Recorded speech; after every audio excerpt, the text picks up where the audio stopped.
प्रश्न बोला. प्रश्न क्रमांक 23,627. वितरित केल्याप्रमाणे. अध्यक्ष महोदय, राज्यातील शासकीय वैद्यकीय महाविद्यालयातील रेडिओलॉजी विभाग सार्वजनिक खाजगी भागीदारी तत्वावर चालवण्यासाठी घेतलेला निर्णय रद्द करण्याबाबत असा प्रश्न या ठिकाणी विचारण्यात आला. मान्य अध्यक्ष महोदय, शासकीय वैद्यकीय महाविद्यालय यामध्ये विशेष उपचार करण्याच्या संदर्भात शासनाने 23 सप्टेंबर 2021 रोजी सार्वजनिक तत्वावर अर्थातच पीपीचे धोरण अवलंबले आहे. हे जरी धोरण निश्चित झालं असलं तरी अध्यक्ष महोदय, राज्यातल्या 11 वैद्यकीय महाविद्यालयामध्ये ज्यावेळेस ग्रामीण भागातला रुग्ण त्या ठिकाणी जातो त्याला त्या ठिकाणी आधीच उपचार मिळत नाही. आपण विशेष बाब म्हणून हे जरी धोरण अवलंबले असले तर परंतु यावर नियंत्रण कोण ठेवणार? कारण की त्या रुग्णालयामध्ये कुठलाही जरी ग्रामीण भागातला रुग्ण जर गेला तर त्याला या उपचारापासून तो अलिप्त राहतो. माझी या प्रश्नाच्या माध्यमातून आपल्याला विनंती अध्यक्ष महोदय की या संदर्भात दर निश्चित धोरण म्हणजे जे काही दर असेल त्या दरपत्रक त्या वैद्यकीय महाविद्यालयाच्या ज्या ठिकाणी लोक येतील त्या ठिकाणी लावण्यासाठी अशा प्रकारचा आपण दरपत्रक निश्चित करणार का? दुसरी महत्त्वाची बाब, यावर नियंत्रण समिती नेमणार का? नियंत्रण समिती याच्यासाठी कारण की संपूर्ण महाविद्यालयामध्ये ज्यावेळेस हे खाजगी तत्वावर सुरू होईल तर यावर कोणाचं तरी नियंत्रण असलं पाहिजे. त्याकरिता जसं की आपलं एखादी आमदार त्यावर समिती म्हणून नेमणार का किंवा एखादी कुठली तरी व्यक्ती तरी नेमणार का? कारण की दर महिन्याला त्या संदर्भातली माहिती त्या समितीच्या माध्यमातून शासनाला आणि जनतेला अवगत करता येईल. धन्यवाद. अध्यक्ष महोदय, आपण पीपीपी तत्वावर 23/9/21 पासून हे धोरण सुरू केलं आणि MRI, CT स्कॅन आणि पेट स्कॅन याचे जे मशीन्स आहेत हे आपण पीपीपी तत्वावर आपल्या रुग्णालयामध्ये बसवण्यासाठी परवानगी दिली. अध्यक्ष महोदय, याचा 10 वर्षाचा करार आपण करतो. सदस्यांनी जी शंका उपस्थित केली त्याच्यामध्ये आपला जो शासकीय दर असतो त्या शासकीय दरानेच येणाऱ्या रुग्णाला ती सेवा मिळते. आपण जो त्यांच्याकडून जो आपल्याला हे मिळतो त्यातला जो डिफरन्स असतो ते आपण सरकार त्याच्यामध्ये पेड करतो. समजा आपला शासकीय दर 2,000 असेल आणि त्यांच्याकडनं जर आपल्याला डिस्काउंट सहित आपण 35% डिस्काउंट हे करून जर समजा त्यांचा दर आला 3,000-3,500 तर मधले जे 1,200-1,500 रुपये ते आपण पेड करतो त्या माणसाला. तो आपल्याला सेवा देताना त्याचाच ऑपरेटर त्यांनी सगळा मेंटेनन्स करायचा त्या मशीनचा आणि ह्या सगळ्या गोष्टी ते करतात. तो खर्च आपला वाचतो. काही ठिकाणी अध्यक्ष महोदय आपल्या शासकीय दरापेक्षा पण कमी दराने आपल्याला ही सेवा उपलब्ध होते.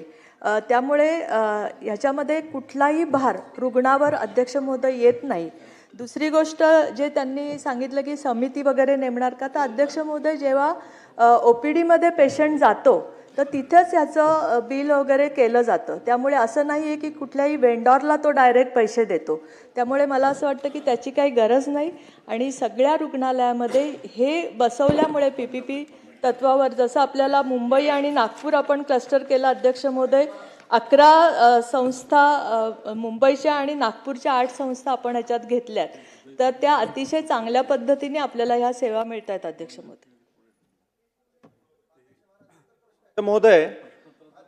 अध्यक्ष महोदय, नवीन शासकीय वैद्यकीय महाविद्यालय जे महाराष्ट्रामध्ये निर्माण झाले, 1100 वैद्यकीय महाविद्यालय निर्माण झाले. या 11 वैद्यकीय महाविद्यालयांमध्ये सर्वसाधारण नॅशनल मेडिकल कमिशन प्रतिवर्षी 150 विद्यार्थ्यांचा प्रवेश हा नॅशनल मेडिकल कमिशननी अलाव केला.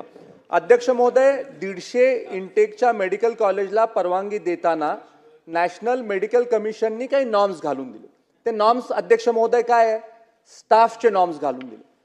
नॅशनल मेडिकल कमिशन म्हणतंय जर का 150 इंटेकचं महाविद्यालय आपल्याला स्थापन करायचं असेल तर 1 professor, 1 associate professor, 2 assistant professor आणि 3 सिनियर रेसिडेंट हे तुमच्या शासकीय वैद्यकीय महाविद्यालयामध्ये नेमणं गरजेचं आहे. म्हणजे 7 स्टाफ रेडिओलॉजी डिपार्टमेंटला आपल्याला नेमणं बंधनकारक आहे. अध्यक्ष महोदय, आपण इन्फ्रास्ट्रक्चरवर राज्य सरकार खर्च करतंय. CT स्कॅन आपण घेतोय, पेट CT घेतोय, MRI घेतोय. माझा आदरणीय मंत्री महोदयांना एवढाच प्रश्न आहे की आपण इन्फ्रास्ट्रक्चरवर पैसे गुंतवतोय, आपण स्टाफ नेमतोय, मग एवढं सगळं केल्यानंतर आपण PPP मध्ये ते काम दुसऱ्याला देण्याची काय आवश्यकता आहे? आणि दुसरा माझा असा प्रश्न आहे की आपण जो 7 स्टाफ नेमतोय त्याच्या बदल्यात PPP वर जे लोक काम घेतात आहे ते कमी स्टाफ एम्प्लॉय करतात आहे.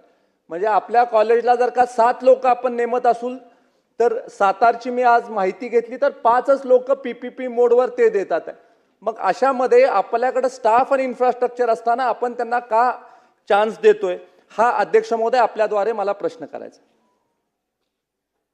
अध्यक्ष महोदय, आपण PPPची ही जी योजना केली त्याच्यामध्ये आपण जर बघितलं असेल की आपल्याला ह्या सगळ्या मशीनच्या संदर्भामध्ये जर आपण कॉस्टिंग केलं तर आपल्याला खूप सारे म्हणजे 350 ते 400 कोटी ह्या 11-19 विद्यालयामध्ये आपल्याला द्यायला लागते.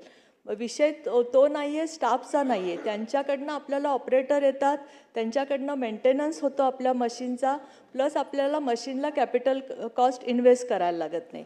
त्यामुळे हा निर्णय अध्यक्ष महोदय आपल्याला घ्यायला लागला आणि आपण तो घेतला. आणि आत्ता जोपर्यंत आपल्याकडे ह्या पद्धतीने PPP मॉडेलवर ज्या चालू आहेत ते अतिशय चांगल्या पद्धतीने चालू आहे अध्यक्ष महोदय. आणि 10 वर्षाचा जो करार आहे, 10 वर्षानंतर आपल्याला चांगल्या स्थितीत ती मशिनरी आपल्याला ते हँडओव्हर करून जातात व्हेंडॉर. त्यामुळे त्यांनी जो मुद्दा आत्ता उपस्थित केला तर स्टाफ ऑलरेडी आपल्याकडे ऑपरेटर्स महाविद्यालयामध्ये कमी आहेत ह्या सगळ्या संदर्भामधले. त्यामुळे त्यांच्याकडची ही जी सेवा आहे ती उलटी आपल्याला ॲडिशन आहे अध्यक्ष महोदय. शासनानं थांबा अध्यक्ष महोदय, शासनानं पब्लिक प्रायव्हेट पार्टनरशिप हे धोरण स्वीकारलंय, हे अभिनंदनीय आहे. आणि याच संदर्भामध्ये हे धोरण स्वीकारत असताना शासनाच्या कडनं समजा जर ही व्यवस्था उभी करण्याची आवश्यकता असते, म्हणजे जे काही रेडिओलॉजीचे विभाग आपल्याकडे आहेत, तर आपल्याला किती खर्च आला असता शासनाला? आणि तो आता खर्च तो खाजगी व्यक्ती किंवा कंपनी करते आहे, तर त्यांनी किती खर्च केला? म्हणजे 11 वैद्यकीय महाविद्यालयांमध्ये ही व्यवस्था आता शासनानं भागीदारी तत्वावर दिलेली आहे. त्यामुळं सभागृहाला आणि आम्हाला ही माहिती आपण द्यावी की शासनाचे किती पैसे वाचले आणि एका शासकीय वैद्यकीय महाविद्यालयामध्ये शासनाचे किती पैसे वाचले, खाजगी भागीदारांनी याच्यामध्ये एका शासकीय वैद्यकीय महाविद्यालयामध्ये किती गुंतवणूक केली आणि हे किती वर्षासाठी आपण पब्लिक प्रायव्हेट पार्टनरशिप या तत्वावर या खाजगी कंपनीला दिलेलं आहे. आणि ही जी कंपनी आहे स्पंदन डायग्नॉस्टिक सेंटर वगैरे, तर याला या क्षेत्रामध्ये काही अनुभव यापूर्वी आहे का? त्यांनी देशात, राज्यात, इतरत्र कुठं काही काम केल्याचा अनुभव आहे का? ही माहिती मंत्री महोदयांनी सभागृहाला द्यावी अध्यक्ष महोदय. अध्यक्ष महोदय, सदस्यांनी आत्ता जे विचारलं त्याची सगळा चार्ट अवेलेबल आहे, जो मी आत्ता इथे हे करू शकत नाही अध्यक्ष महोदय. मी तो पटलावर ठेवून सभासदांना त्याची माहिती देईल.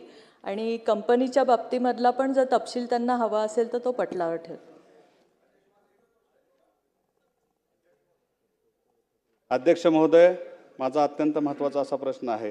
राज्यातील 11 शासकीय वैद्यकीय महाविद्यालय व रुग्णालयामध्ये रेडिओलॉजी सेवा सार्वजनिक खाजगी भागीदारी तत्वावरती सुरू करण्यासाठी शासनाने डिसेंबर 2025मध्ये आदेश जारी केले असल्यामुळे गोरगरीब रुग्णांना अल्पदरात मिळणाऱ्या xray, sonography, CT scan, MRI ह्यासारख्या महत्त्वाच्या चाचण्या महागणार असल्यामुळे हा निर्णय शासन रद्द करणार आहे काय?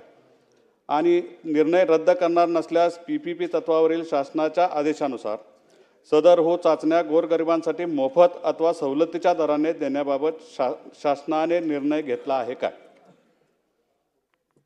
अध्यक्ष महोदय, जसं मी आधीच सांगितलं की आपले ह्या सेवाच्या संदर्भातले शासकीय दर ठरलेले आहेत अध्यक्ष महोदय.